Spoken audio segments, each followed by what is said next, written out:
आज के सेशन में आपका स्वागत है और आज हम चर्चा करेंगे ऑन क्लॉज नंबर 9.1.2। ये ISO 9001 2015 का क्लॉज है और चर्चा होगी हिंदी भाषा में। तो जैसा कि मैं हर बार करता हूँ, इस बार भी इस क्लॉज की रिक्वायरमेंट को आपको पढ़ के बताऊँगा जैसे कि स्टैंडर्ड में दी हुई है। तो clause number 9.1.2 customer satisfaction. The organization shall monitor customers' perception of the degree to which their needs and expectations have been fulfilled. The organization shall determine the methods for obtaining, monitoring, and reviewing this information. There is a note below this. Examples of monitoring customer perceptions can include customer surveys, customer feedback on delivered products and services, meetings with the customers, market share analysis, compliments, and warranty claims and dealer reports. So that is all what this clause says.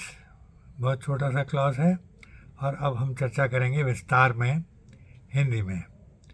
तो जैसे कि आप clause के title से देखते हैं, ये clause customer की संतुष्टि के बारे में है, कस्टमर सेटिस्फेक्शन के बारे में है। तो इसमें क्या करना होगा कि जो कंपनी है, जो हमारा संस्थान है, जो ऑर्गेनाइजेशन है, वो मॉनिटर करेगा कस्टमर के परसेप्शन को कि किस हद तक उनकी ज़रूरतें जो हैं या उनकी उम्मीदें जो हैं वो पूरी हुई कि नहीं हुई। और जो संस्थान है या कंपनी है वो मेथड्स एस्टेब्लिश करेगी किस बात के लिए कि उनका परसेप्शन जो है लिया जाए, कैसे लिया जाए, उसकी मॉनिटरिंग कैसे की जाए, रिव्यू कैसे की जाए इस इंफॉर्मेशन को, और फिर निष्कर्ष पे कैसे पहुंचा जाए कि कस्टमर का सेटिस्फेक्शन कितने प्रतिशत है, मतलब किस हद तक कस्टमर सेटिस्फाइड है।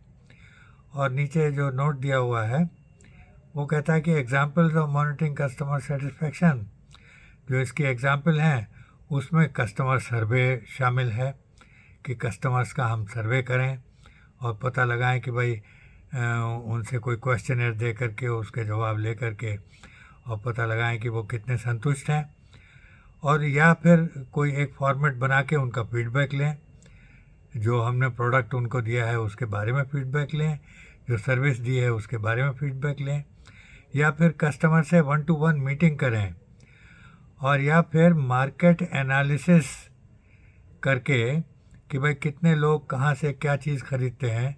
तो अगर ज़्यादा लोग आपसे ख़रीद रहे हैं तो फिर वो ज़्यादा संतुष्ट हैं आपसे। तो मार्केट शेयर एनालिसिस भी इस बारे में आपको थोड़ी इन्फॉर्मेशन देता है। और फिर कॉम्प्लीमेंट्स आपको मिलते हैं कि भाई बहुत अच्छी सर्विस दी आपने, ऐसा कॉम्प्लीमेंट्री लेटर कितने लोगों से आया आपके पास। तो अगर खूब सारे आए हैं कॉम्प्लीमेंट्स तो इसका मतलब आपकी सर्विस या आपका प्रोडक्ट बहुत अच्छा है। और वारंटी क्लेम्स कितने आए, अगर कोई वारंटी क्लेम नहीं है इसका मतलब प्रोडक्ट में कोई खामी नहीं है, कोई वारंटी का क्लेम ही नहीं आया। और या फिर डीलर की जो रिपोर्ट है, डीलर जो है वो भी तो कस्टमर से डील करते हैं, आपका प्रोडक्ट डील करते हैं, तो उनकी रिपोर्ट क्या कहती है।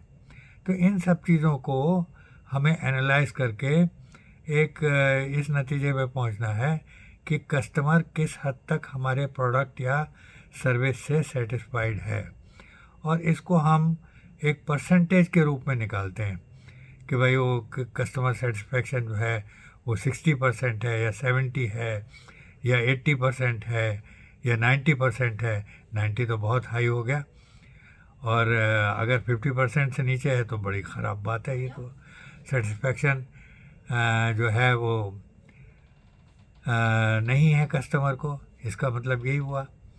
तो ये जो है कुछ तरीके हैं जिनसे कि परसेंटेज कस्टमर सेटिस्फेक्शन की निकाली जा सकती है। तो अल्टीमेटली हमको कस्टमर सेटिस्फेक्शन की परसेंटेज निकालनी है कि किस हद तक कस्टमर सेटिस्फाइड है या सेटिस्फाइड नहीं है।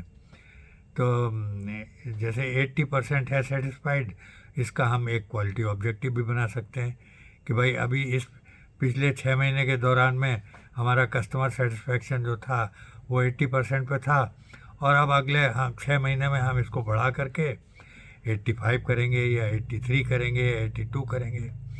इसमें टारगेट बहुत ज़्यादा बड़ी नहीं लेनी चाहिए।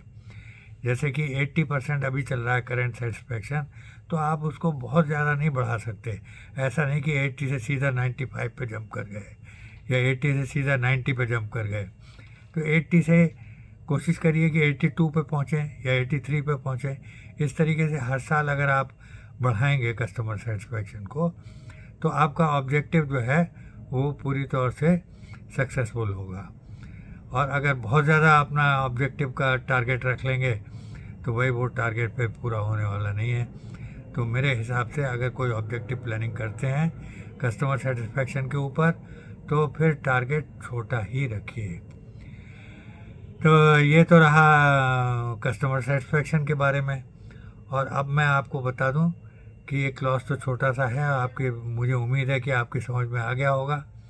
और अगर किसी वजह से ये आपकी समझ में नहीं आया, कोई ऐसी बात है, तो आप अपना कमेंट इसी वीडियो के नीचे दे दीजिए। मैं आपको कोशिश करूँगा कि और समझा दूँ, उसके बारे में क्लैरिटी और ला दूँ। और मेरे वीडियोस अगर आपको पसंद आ रहे हैं तो भाई मुझे थम्स अप दीजिए, लाइक दीजिए, और मेरे वीडियोस को आपस में शेयर ज़रूर करिए। जो भी लोग हैं जिनके आपके जान पहचान के जो ISO से संबंधित हैं या ISO के एरिया में काम कर रहे हैं, उनके साथ में मेरा वीडियो शेयर करिए। तो मुझे बहुत अच्छा लगेगा अगर आप ऐसा करेंगे तो थैंक यू वेरी मच मेरा चैनल देखने के लिए। और एक बात ज़रूर कर लीजिए, मेरे चैनल को सब्सक्राइब कर दीजिए और बेल आइकन को भी दबा दीजिए, ताकि जब मैं वीडियो लोड करूं तो वो इन्फॉर्मेशन आप तक तुरंत पहुंच जाएगी। अगर सब्सक्राइब किया है और बेल आइकन को दबाया हुआ है तो आप बिना देरी के मेरा वीडियो देख पाएंगे। तो बहुत बहुत धन्यवाद, thank you very much for watching my videos. और मिलते हैं फिर अगले रविवार को, अगले संडे को, और नेक्स्ट 9 पर क्लॉज नंबर 9.1.3 के ऊपर मुलाकात करेंगे और चर्चा करेंगे। और उसका टाइटल है एनालिसिस एंड एवेलुएशन। तो आज के लिए बहुत बहुत धन्यवाद वीडियो देखने के लिए, और नमस्कार।